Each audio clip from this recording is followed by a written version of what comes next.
disciple, Jack started making whiskey at the Nonalcoholic. This is one of the original grind wheels that they used to start making this whiskey, grinding it up. They discovered it when they started renovating the property out there. They started doing a lot of digging and finding a lot of cool stuff. A lot of the stuff in these cases were actually found underground and just been buried for so long sitting there. So we like to stop and pay honor to some of this cool stuff right in here. We're going to step outside and more or less talk a little bit more. One of our concession stands was kind of the key staple at more or less any old horse show ground back in the day. Now this concession stand, it actually serves two purposes. One, to serve you snacks and food. Two, you'll see that here in just a little bit. But now we also like to talk the history here at the distillery. More or less probably 80% of the tour is about history. So we kind of like to mention a few things. A lot of people might not have known. Has anybody ever tried Little Debbie snack cakes? It is right here in Tennessee. Mountain Dew. Yeah.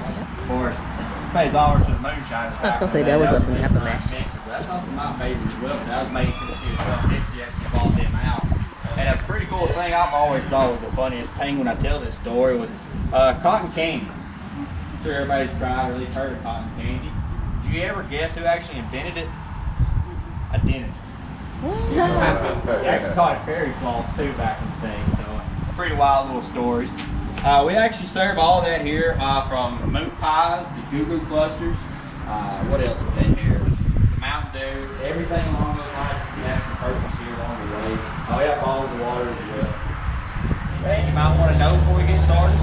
The piece that's in the middle of the atrium there, the grind wheel. Yeah, could you kind of talk about that a little bit? So that was actually on the original Dan Call property, which you're going to hear a lot about Dan Call throughout this tour, but more or less Dan Call was where Nearest and Jack started making whiskey.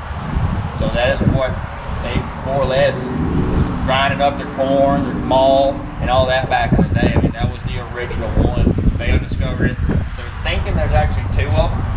They haven't discovered the second one yet. Like I said, they've been doing a lot of digging and excavating out there, so they're hoping to come across the other one as well.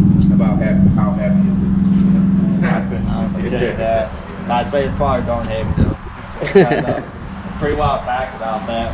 That one was actually up at the house. It actually got moved from where the steel used to be up to the house. Now we're using it as a table. Oh wow. Yeah. Anything else? Few seconds. So if you ever come back in the near future, it's going to be the only way you could possibly ever get back in here.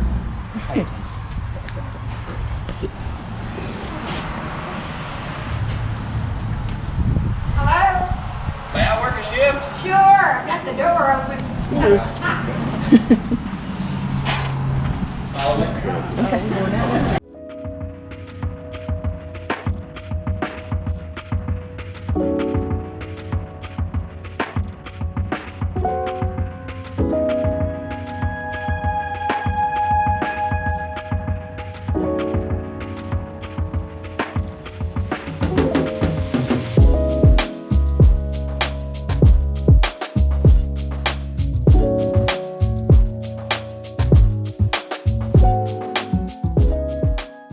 Nonalcoholic Speakeasy. Pretty wild being here at the distillery, right? But hey, it is what it is. This room actually pays honor to our founders' parents, Mr. Frank and Miss Philo. Now, they were actually teetotalers. If you're not quite sure what that means, they didn't believe in drinking alcohol at all. But when Fawn actually went to go tell her mom about everything she was doing, her mom's first response was, "Honey, I sure love what you're doing for that man and his family, but I sure wish he made lemonade." I've always loved that story since I've been here. But I mentioned you're in the world's first non-alcoholic speakeasy. This 1900s and 1910s room, it pays honors to the temperance movement and the suffrage act. You know, we believe kind of represented in three different ways. The soda fountain pharmacy, sitting right here at it. The kind of parlor style kind of type we got with the pearl tones and some of the antiques behind you. And then of course the stained glass windows, church. So we mentioned, well, I didn't mention yet, I'm going to. So if you can count, there's actually 18 seats around this bar. Those 18 seats are represented for the 18th Amendment. Not quite sure what that is. That's probably the greatest failed experiment in U.S. history. Prohibition. Now a lot of people want to blame the temperance movement or blame the prohibition on the temperance movement. Now those women, they had something going on that a lot of people didn't know about. But everybody, even as a distillery, we believe in their flies. Now, their first fight when it comes to this was simply water fountains. A lot of people don't know this. But, just imagine being a woman. I mean, a lot of you are here in this group, actually. Imagine. Let me see. Women, they're sitting at home every night, and their husbands are at work. Many of them out in the hot sun, working in these hot factories. They're heading home. On their way home, they're just simply looking for somewhere to stop and quench their thirst. Only place really to stop is going to be these saloons back then, and those saloons weren't serving water mostly, beer and liquor. So their husbands were coming home drunk about every night. Those women, they just wasn't having it. So like I said, their first fights was for those public water fountains. So next time you're ever out and you get a drink, you can thank the Women's Temperance Act for that in the suffrage. Also, there you go, industrial school for girls. That's all on those. Police patrons in the courts. It's all thanks to them as well. So before this, all they had was male escorts in them, in and out of jails and their cells and everything along those lines. So these women were actually a bedrock here in Tennessee, and a lot of good actually came out of Prohibition that a lot of people don't know about. So that's why this room is made just to honor those. And also, this room also represents the 19th Amendment. Does anybody know what that is? The women's right to vote. There you go, women having the right to vote. A lot of people may not know, but if it wasn't for Tennessee, that amendment might not have ever been passed. Because at the time, there were 35 states in favor for the voting for it. The whole trick was, they needed 36. So if you get to count, there's actually 18 more seats behind you representing the perfect 36. So the morning of this vote, let me back up again. So this vote was actually taking place in Nashville, Tennessee, at the Hermitage Hotel. Once all these women started finding out about this, they started flooding to Nashville. They were all wearing their white dresses and their white sashes. You can see them kind of marching in this picture right there behind you. And it's also the representation of the white ribbons in our stained glass right here behind us. So they're all heading into Nashville downtown. Morning of the vote, a young first-time representative by the name of Harry T. Burns wakes up that morning and he has a letter addressed to him at the hotel. That letter was actually from his mom. Now, we're not quite sure what it said. It could be anywhere from, Harry, be a good boy, vote yes. Or, do the right thing, Harry. However it went, Harry took it in his pocket, put on his lapel, put on a red rose, headed to the chambers to vote. Now, that morning, all the women were gathered around outside watching these men coming into the chamber. And to their surprise, all of them had on a red rose. Now, has anybody heard of the Battle of the Roses? Okay. Well, the red roses meant they were going to vote no that morning. They didn't believe women should have the right to vote. The men wearing the yellow roses, they were in favor of it, which is represented by the yellow roses as well. But I mentioned Harry had on a red rose. So it came time to vote. It started going around the chamber. Everybody was yelling, yay, nay, yay, nay. Well, it got to Harry. Harry yelled, yay. Like I mentioned, he had on a red rose. It meant nay. Everybody got confused. What did he say? He had to say nay. No, he said yay. Well, it was a big confusion. Started all over again. Went back around the chambers. Yay, nay, yay, nay. By this time it got to Harry. He yelled, yay again. But one thing had changed. He had somehow taken off his red rose and had a yellow rose in place of it. Some say he pulled out the letter right before and reread it. Some say he felt it close to his heart. But no matter what, in that simple, brave moment of bravery, Harry T. Burns is the reason that Tennessee passed the law and is what gave the women the right to vote as well. So we always like to tell that story. It's pretty cool and factual information here at the distillery. The floorboards. A lot of people don't notice them when you first walk in. Some of them are a little loose and a little squeak. It's not due to poor construction. We kind of did that on purpose. If you look real hard at those loose boards, there's a name or a quote on them.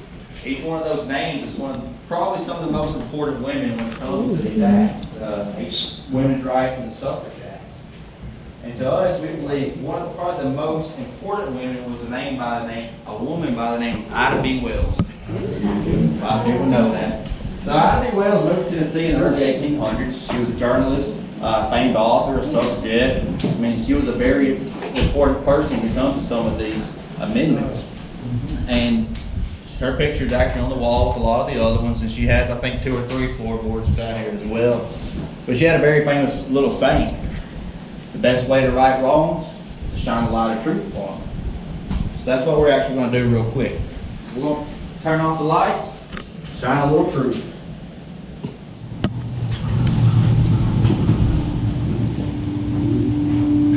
Oh, Jeffery,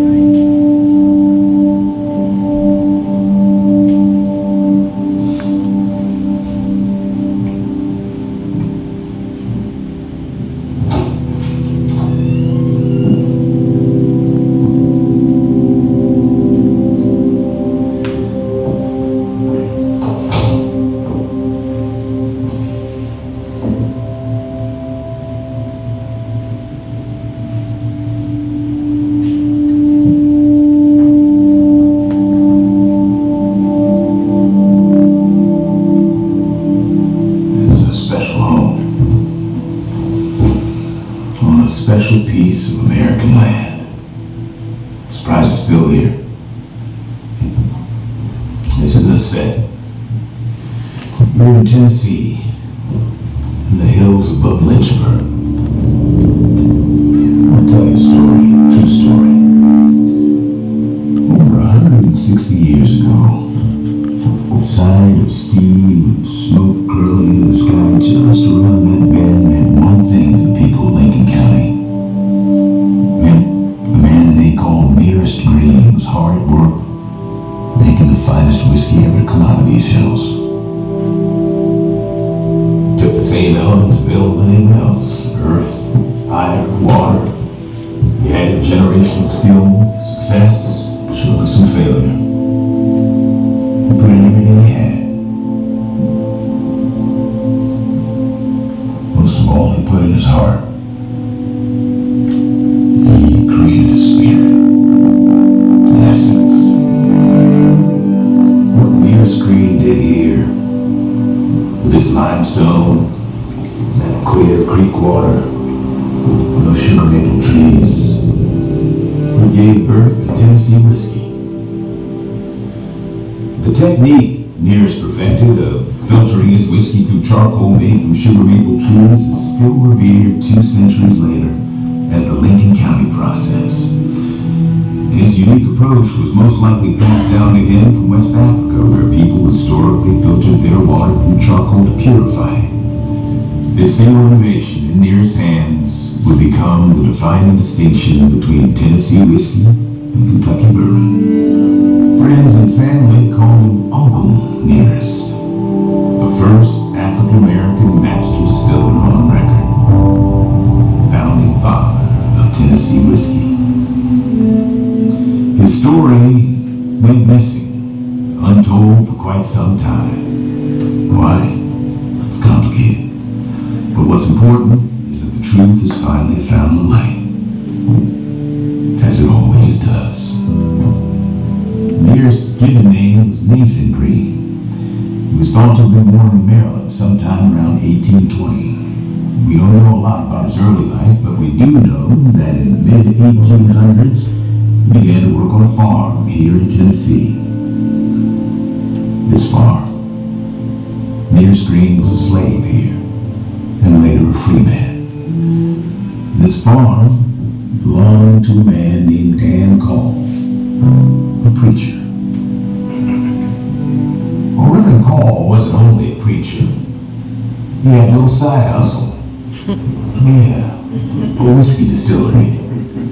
And Nearest Green was the one doing the distilling. The whiskey he made was unique in its smoothness. People said it was the best around. But this isn't just a story about a master craftsman and an innovator. It's a story of friendship. Around the mid-1850s, a young boy came to work on Dan Call's farm. White boy, wasn't a privileged kid. Youngest of 10 siblings, motherless by 4 months old. Small for his age, but he wanted to work. And he helped the preacher out with whatever he could. But the constant smell of wood smoke and the mules and wagons shuffling back and forth up that hog caught his attention. He wanted to know what the deal was with all that. Finally, the preacher gave in and took him to meet Nearest. This is Uncle Nearest, he told him. The best whiskey maker I know of. And he asked Nearest to teach his new young apprentice everything he knew about distilling. Nearest took the boy under his wing, taught him well. They became good friends. As the boy got older, he started selling this special whiskey all around these parts and other towns, even to soldiers fighting in the Civil War. He was a natural-born salesman and entrepreneur. The 13th Amendment was ratified on December 6, 1865. And soon after, Nathan Nearest Green was a free man. That boy, a young man now, purchased Dan Call's distillery and named it after himself. And of course, he asked his mentor and friend Nearest to be his first official master distiller. They kept making and selling great whiskey. And during this time, for a good many years to follow, Uncle Nearest's involvement was widely known. His family became one of the most prominent in the area, well respected for their talents and success. And as his business grew, the young man built a new, bigger distillery on another plot of Lynchburg land. Uncle Nearest decided to retire from the game, but his sons, Eli, George, and Louis, continued to work for the distillery, as did his grandsons, Charlie and I.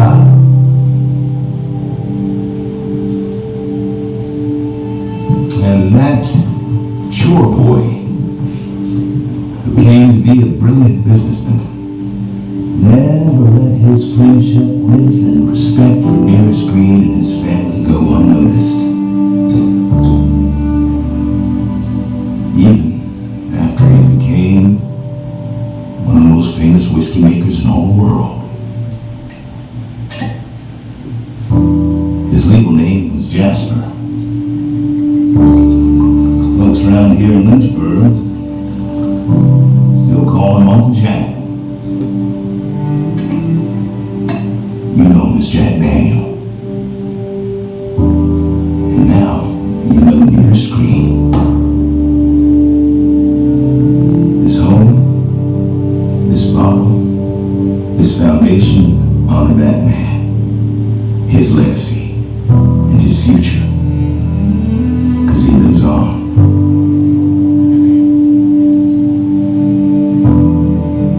Uncle Nearest didn't just make great whiskey, he made history. And now you know that too. And to all those men and women whose stories remain untold, may their truth find a light.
first 2 stops here on the tour. We got a few more to go.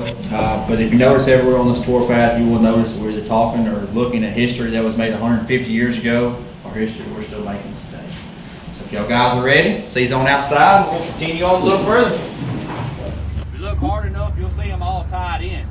For example, on this on the very top, you got a little whiskey glass. You might have to tilt you, kind of kick your head sideways a little bit, but you got your horse. And then of course the guitar right down here in the bottom. Now I'm going to ask everybody to wait till after the tour to come up here and get your pictures with them.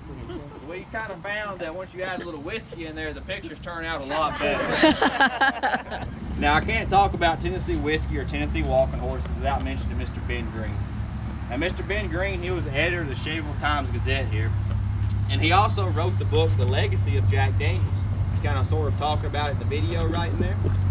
Pretty cool fact about that as well. In the legacy of Jack Daniels, Nearest Green was actually mentioned more than Jack Daniels was, his name was. So we kind of believe that that means he was a very inspirational and a mentor to Jack as well.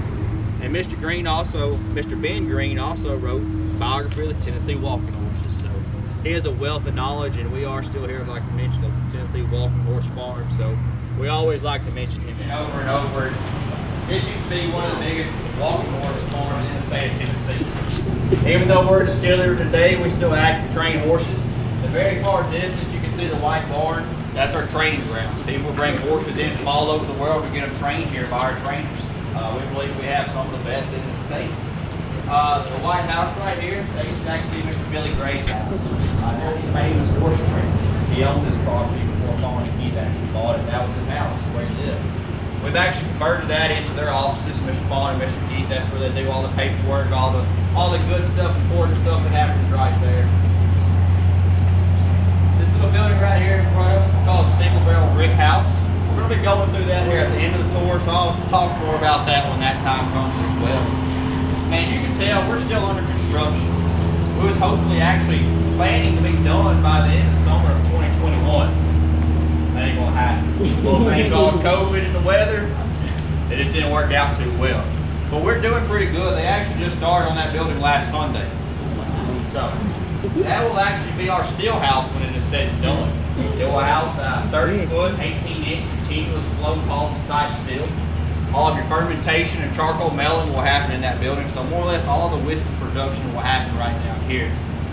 I love to talk about this. We're actually going to house the world's longest bar here at Nearest Green. It's going to be called the Humble Bear. It's named after Mr. Keith, Mr. Vaughn's husband. He does with a big old teddy bear. He's an amazing guy. It will actually house an amphitheater as well. We'll have some private events and shows that we'll put on for the public. And a cool little thing, we actually beat the record for the longest bar for the new record. We beat it by 102 linear feet. So it's going to be pretty big. It's going to be pretty impressive as well. Because a pretty cool fact as well, Miss Fawn Weaver is the goddaughter of Smokey Robinson. Her husband Keith is the CEO, vice president of Sony Entertainment. So we're probably not going to have 2 shabby artists coming in here. They're probably pretty top of the line. We're really excited for these times to come. And in the building we're actually about to be heading into is our bottling house. The building in the back, kind of grayish black with brown shutters on it. That's where all of our bottling is being done today. Monday through Friday, every bottle is being bottled in here. There's only 8 people that work in here. Now, they're not working today, so we're not going to actually get to watch them bottle. But guess what? Y'all going to get to try it out. Go put y'all to work. Just got to test out your skills. Any questions? Good eye. Mr. Humble Bear, big teddy bear. That's Mr. Keith right there walking through the property. He's Miss Fawn's husband. Like I said, he is an amazing guy. But we're going to start easing our way down to bottling. He's liable to show up with us. And feel free to talk to him, ask him any kind of questions. He's, like I said, he's an amazing guy. Anything else? All right.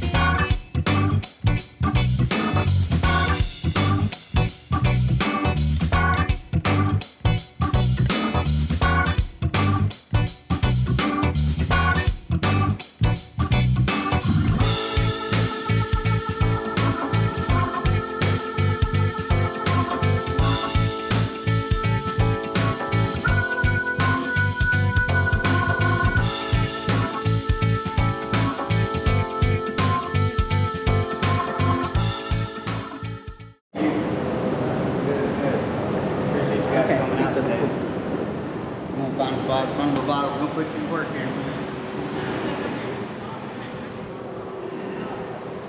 I'll get the bottle. Okay.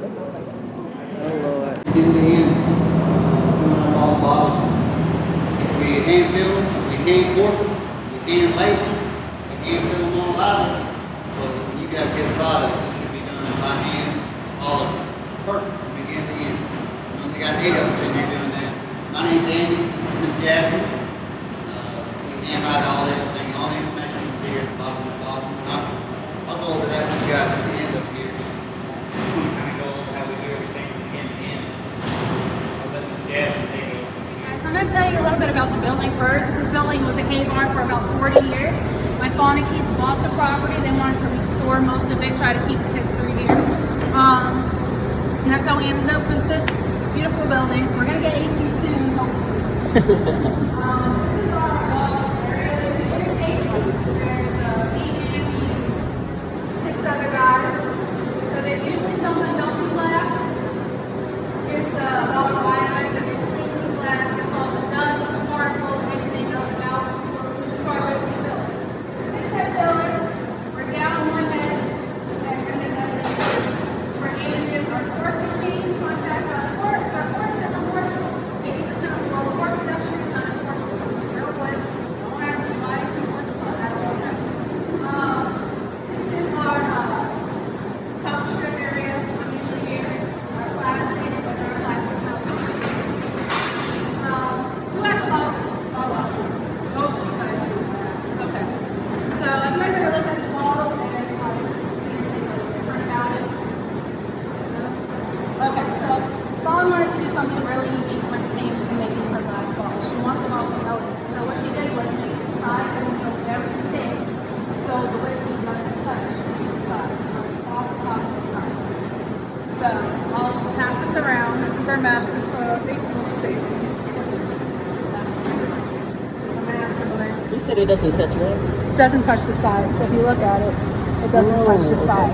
She did that on purpose. It's In the not. bottom, right? Yes. Okay. So here, guys. That fills out most of the information that we do here on that bottom label, what you are fixing to be doing there. You'll see that this says the alcoholic volume percentage 55.5%. This is 111.02%. That's the proof of it. We actually test that all by hand. This is the very first batch that we ran. It's all done by hand. Got it by the wings, grab it in with our middle fingers or index fingers. Okay. Grab it in with our middle fingers or index fingers. And what you want to do is put it directly above that block. Directly above your block, so it'll be like this. So 750 in that line will be directly lined up with each other. Like that. Okay. Right here? Because I can't hardly hear. Was this where it's Okay, go lower. Try to get it as low as this middle Okay. as you can. Okay. And try to get the 750 to be in line with that line. Yep. That's my best advice for you. Press it in. With the block, my 750 is higher with the block, right? Okay, yep, very good. See, yours is higher than mine to me. Just press it in. Just press it in, put your wings down.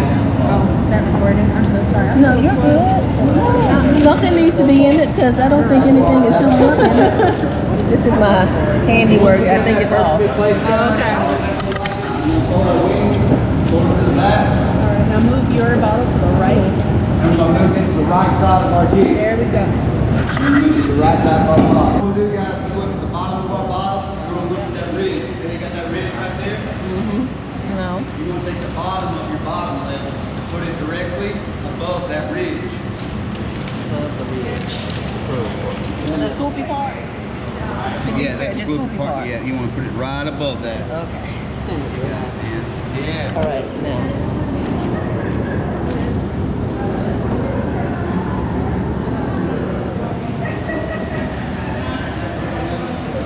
Okay. That's not too bad. It ain't too good either, but it's not too bad. See how we got to go all the way down to that 5? And you on the 0. So what we like to do is try to get everything centered. Well, I couldn't hear you, man. I did It's the best bad as I coaching. could. It's my fault. I did the best as I could.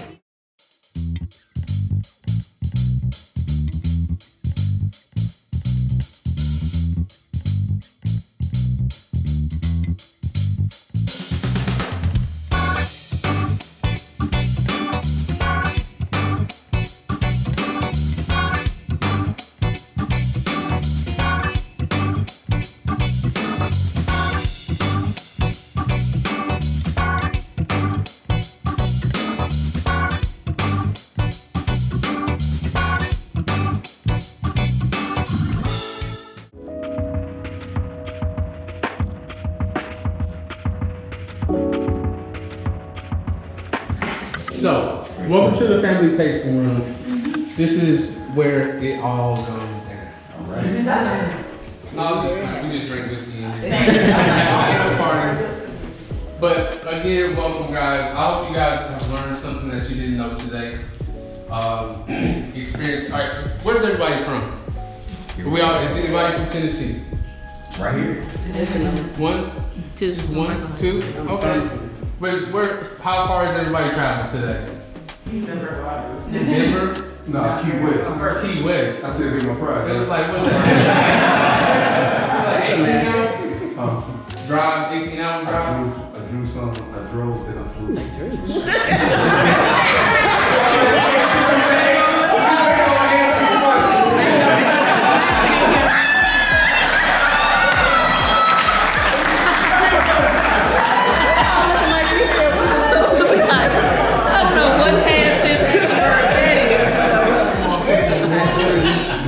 Everybody here is family. So what's up, guys? Aunties, uncles. So as of now, guys, what we're going to do is start off with our 1856. Salud. Wait. You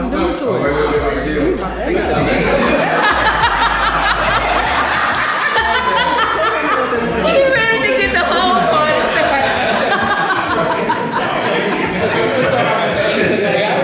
1884.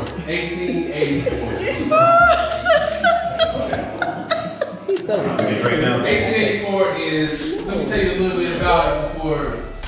No, go ahead. You go ahead and take yours. Go ahead. I'm doubling up of it. Our 1884 is our small batch. So I like to think of it as the little brother of the group. It's not aged as much, it hasn't matured as much as everybody else in our family of expressions. So the taste is a little more raw, it's a little more bold. Guys, go ahead and pick up your cup. We're gonna smell it first. We're gonna do what we call it, get a nose on it. Let me know what y'all picking up. I want a little Caramel? cinnamon. I feel like cinnamon. Okay. No, probably not. What else? I want to say cinnamon or vanilla. One Cinnamon, of those. vanilla, both, yeah. Guys, let me know what you think. Switch it around, get it all over your tongue, get every single taste bud. Now, does it taste like it smells? Yep. So we still Very tasting we're tasting and smelling the caramel, the honey. So what y'all think about that one? It's good? It's alright? So we're going with the 1856 next. Guys, it only gets better from here. So the 84 was at 93 proof. Gotta drink all this Jesus Christ. That they say. Now, it sounds like it's really, really strong, but you gotta keep in mind we're dealing with Tennessee whiskey.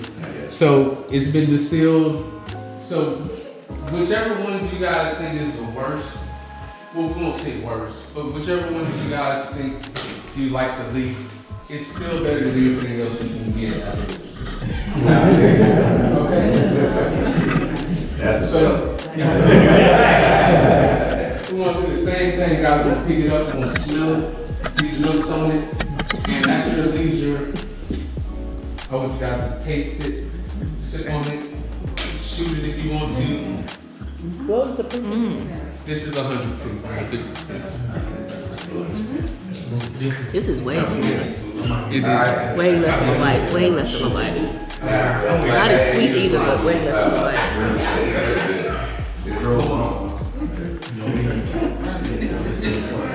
This is really very smooth.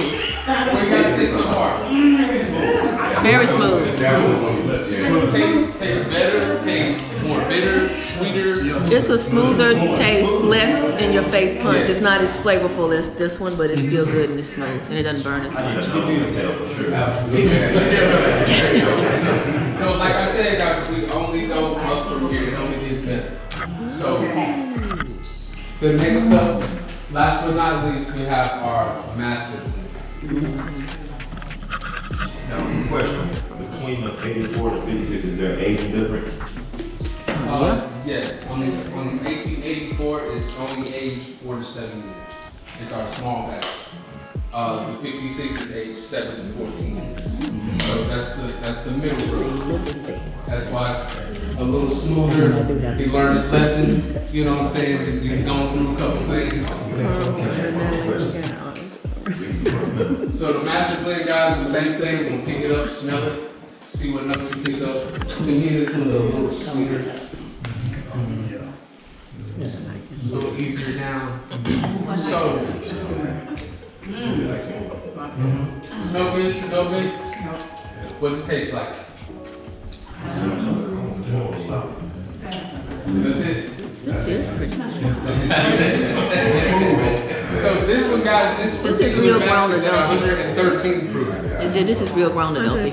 This is real ground adulty. Yes. So the way I like to explain it is, the 1856 is your everyday whiskey. That's what you drink. Well, I don't know what you drink, but that's what I drink. It's easier. The 1884 is for your house guests. The master blend is what we like to pull out for anniversaries. This is what everybody else can come to the house. Special occasions. And the 1820 is for myself. We don't share the 18. Now, have you tried the silver? That is so rare. I've never even seen a bottle turtle. It's a legend around here, around these parts. Must be about 20 years old. I think, if I'm not mistaken, it is like an 1820, so it's 11 years old. It just came out different.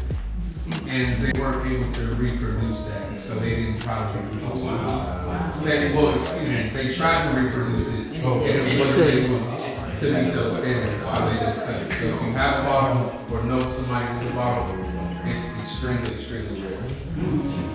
So the silver, most people that come in here don't even know about it. So, any questions? Do we get another round? Only on the last group. You guys should have booked later. No, I'm joking. No, that's real. That's real talk. That's real. He said it quickly. So, we all had fun today? Okay. So, whenever they ask you guys the best part of the tour, make sure you spell my name right. Terrell. I'm about to send you guys back over with Chad. He's gonna walk you guys through the single barrel house. That way you guys know why our whiskey tastes the way it tastes, why it looks the way it does, why it smells so A little good. bit about it at the beginning of the tour, but we're actually about to walk through here. Just want to ask you two quick things before we do make it through. One, please no smoking. Cigarettes, vapes, anything along those lines. Two, no flash photography. Take all the pictures you want, just no flashes, please. A lot of people want to ask why. Simple fact, there's a lot of alcohol vapors in here. Simple little spark, we're gone. Here we go. So matter of fact.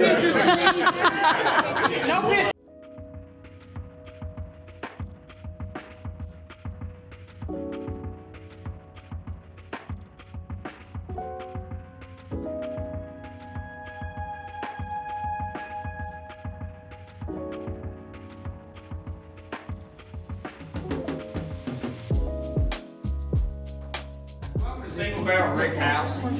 This barrel house is actually holding 1,800 barrels of whiskey right now. Each one of these barrels, they're 55-gallon barrels, but we actually fill it up 53 gallons. That little plate evaporation allows it to kind of soak in and out of the wood. Now, you notice it's kind of warm in here. Kinda. One, two reasons. It actually helps mature and age our whiskey, and two, Nearest didn't have AC back in his day as well. So if you kind of notice, we've tried to stick as true to his methods as we can. Now, you talked about Mother Nature, hot summers, cold winters. That hot summer is going to allow these white oak pores to open up. The whiskey will soak into it. Wintertime, it closes back up and pushes it back out to the barrel. So just imagine 7 to 14 years are coming in the wood, out of the wood, in the wood, out of the wood. That's where all that good color and flavor is coming from. We do not tip, turn, rotate, or touch our barrels. Our barrels are being made in Louisville, Kentucky right now in a cooperage from up there. And they are actually inside, they're being burnt to a grade 4 char. That's the step right before the white ash, more or less. What else we got? Some of these barrels, as you walk through, you're gonna notice they do leak. It's a part of it. None of these barrels actually have any screws, nails, glue, anything. It's all held together by pressure. Hopefully, eventually, it will seal itself back up, or just to the point where it will eventually completely leak itself back out. We're gonna walk through some down here a little bit later. I will ask you, please don't lick these barrels. I call them people barrel lickers, and they do exist. But if you just want to taste that bad, go right ahead. So once we empty out these barrels, we only use them one time. We'll send them off to Ireland for Irish whiskey, Scotland. A lot of places might send them down to Louisiana, put peppers in them, hot sauce. Or they can also be made into barbecue. So they have a life expectancy after us, but we will only use them one time. A lot of people ask, well, why only one time? A good example is a tea bag. Once that whiskey soaks in and out of that wood so many times, it's going to start losing that flavor. So the second round won't be as good as the first round, so on and so on. So that's why we use our barrels one time. And then again, the last kind of little fact about this building. If you've ever been on another distillery tour around the country, or the world in fact, they probably walked you into a big multi-story, 20 to 25-story brick house. Everybody asks, well, where's that big brick house at? Well, Nearest didn't have those big brick houses back in his day. He was either using old tobacco barns, horse barns, cattle barns, more or less whatever he could find to put his whiskey in to store it. He was shoving it in there, and it was aging. So if you might have noticed when you first walked in, there are horse stalls still in that far end. They are still active horse stalls today as well. So like I said, we have tried to stay as true to the Nearest process as we can.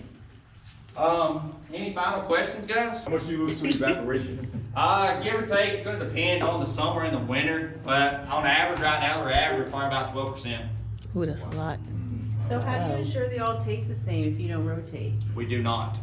That's why that master blender, That's why you have to blend it. here, she's tasting like the master blend that y'all just tasted. She'll actually come in here and start tasting some of these barrels, and the ones that just have that unique quality, she'll pull them aside, and she calls them our cherry barrels. She'll mix our cherry barrels with some of the first barrels that were ever laid down here at Nearest Green in 2017. She mixes those two together, and that's what your master blend comes out. Oh, gotcha. Okay. Are these labels from years? Like they start the front? No, all these are just numbers, more or less you're saying on it. They all should be May 20th. They should all have the same date on it. Yeah, May 20th.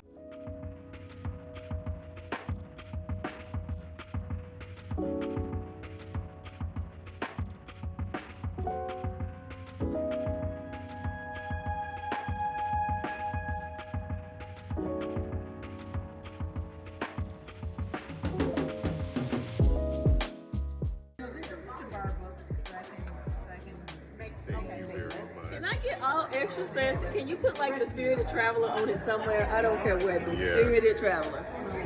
Because I would never throw that bottle away.